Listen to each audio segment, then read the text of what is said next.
नंदिनी, तुमसे कितनी बार कहा है बेटा, पहली 2 रोटियां गाय के लिए निकाल दिया करो, चाहे छोटी छोटी ही सही।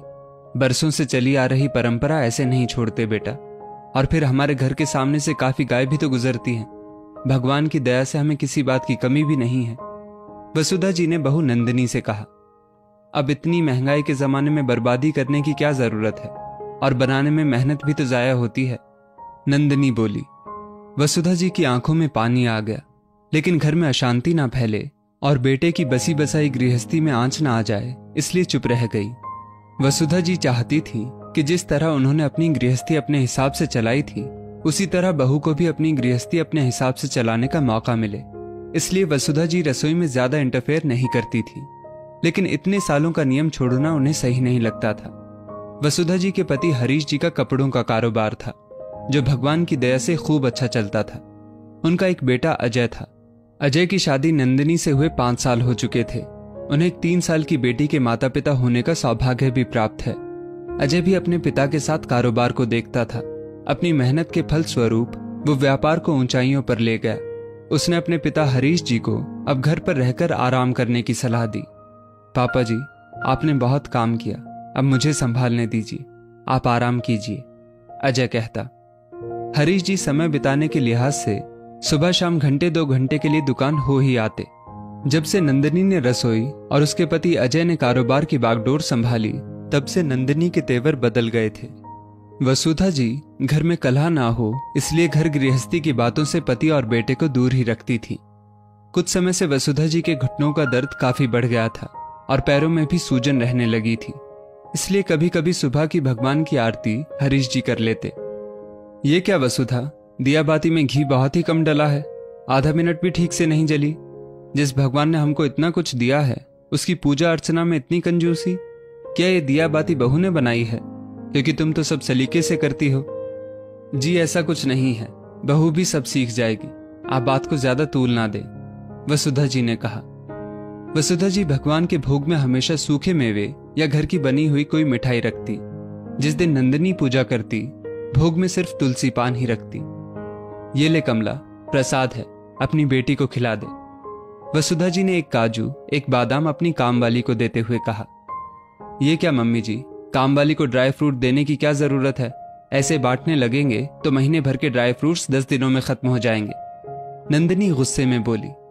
बात का बतंगड़ ना बन जाए, सोचकर वसुधा जी चुप रह गई। एक दिन वसुधा जी ने खीर बनाई। बहू सबके लिए खाना परोस रही थी। उसने रोटी और अचार कामवाली के लिए निकाल दिया था। वसुधा जी रसोई में गई और एक कटोरी खीर कमलाबाई की बेटी की ओर बढ़ाते हुए बोली, तुम भी माता का स्वरूप हो, चख कर बताओ कैसी बनी है। और कमला, तू भी काम छोड़, पहले खाना खा ले। वसुधा जी मुस्कुराते हुए बोली, मम्मी जी, मेरा पति दिन भर मेहनत करके कमाता है और आप ऐसे दोनों हाथों से लुटाती रहती हैं। हर महीने का राशन का बिल कितना आता है, आपको अंदाजा भी है? पहले राशन, फल, सब्जी सब हरीश जी ही देखते थे। अभी कुछ समय से राशन बेटा ऑनलाइन ही ऑर्डर कर देता है। ये किस तरह से बात कर रही हो अपनी सास से? छोटे बड़े का कुछ लिहाज है कि नहीं बहू? 2 निवाले किसी गरीब को देने से हमारा अन्न का भंडार खाली नहीं हो जाएगा, बल्कि मां अन्नपूर्णा सदैव खुश रहेंगी, हरीश जी ने बहू से कहा। याद रखो बहू, इस घर पर और दुकान पर अभी भी मेरा नाम है। अपना समझ हमने रसोई और घर की जिम्मेदारी तुम्हें सौंपी और बेटे को दुकान। इसका मतलब ये नहीं कि हम तुम पर आश्रित हैं। हमारा इस घर पर बराबर का अधिकार है। यह अधिकार हमसे छीनने की कोशिश मत करना। तुम जब चाहो बाजार से पिज्जा बर्गर ऑर्डर करती हो, 5,000 के नीचे के पर्स इस्तेमाल नहीं करती, ब्यूटी पार्लर में हजारों रुपए हर महीने उड़ा देती हो।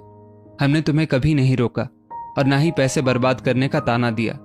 आज तुमने छोटी छोटी चीजों के लिए अपनी मां समान सास को रोक कर सही नहीं किया बहू। मुझे तुमसे ये उम्मीद नहीं थी। आज तो मैं जिंदा हूं अपनी पत्नी की पैरवी करने। कल को जब नहीं रहूंगा तो ना जाने तुम कैसा सुलूक करोगी। हरीश जी चिंतित स्वर में बोले, तुम्हें पता है बहू, बचपन में अजय को दूध कितना पसंद था। 2 साल तक तो उसने अन्न छुआ तक नहीं था। अपने लाडले बेटे के लिए तुम्हारी सास ने अपने सोने की चूड़ी बेचकर गाय खरीदी, ताकि बेटे को गाय का शुद्ध दूध मिल सके, और जरूरत के समय आसपास के लोगों को भी मुफ्त में दूध दिया करती थी। आज तुमको उसका 1 कटोरी खीर किसी को देना अखर रहा है। बहू, अन्नपूर्णा देवी की कृपा से हमारा अन्न का भंडार सदा भरा रहता है, तो गरीब जरूरतमंद लोगों को देने में दिल छोटा ना किया करो, इससे बरकत चली जाती है। हरीश जी ने दुखी होते हुए कहा। नंदिनी शर्म से पानी पानी हो गई। अपनी गलती पर माफी मांगने के अलावा उसके पास कोई चारा नहीं था। तुरंत वसुधा जी के पास गई, उनके चरणों में बैठकर माफी मांगी। मम्मी जी, मुझे माफ कर दीजिए। मैं अपने झूठे अहंकार में ना जाने आपको क्या कुछ कह गई। आज के बाद ये गलती दोबारा नहीं होगी। वसुधा जी ने माफ करते हुए उसके सिर पर स्नेह का हाथ रख दिया। दोस्तों, किस्मत वाले होते हैं वो लोग जिनके सिर पर बुजुर्गों का हाथ होता है। बुजुर्गों को भी अपनी जिंदगी अपनी तरह से जीने का अधिकार है। बच्चों को उनकी जीवन शैली बदलने की कोशिश नहीं करनी चाहिए। इस स्टोरी को लेकर आपकी क्या राय है, नीचे कमेंट करके जरूर बताएं।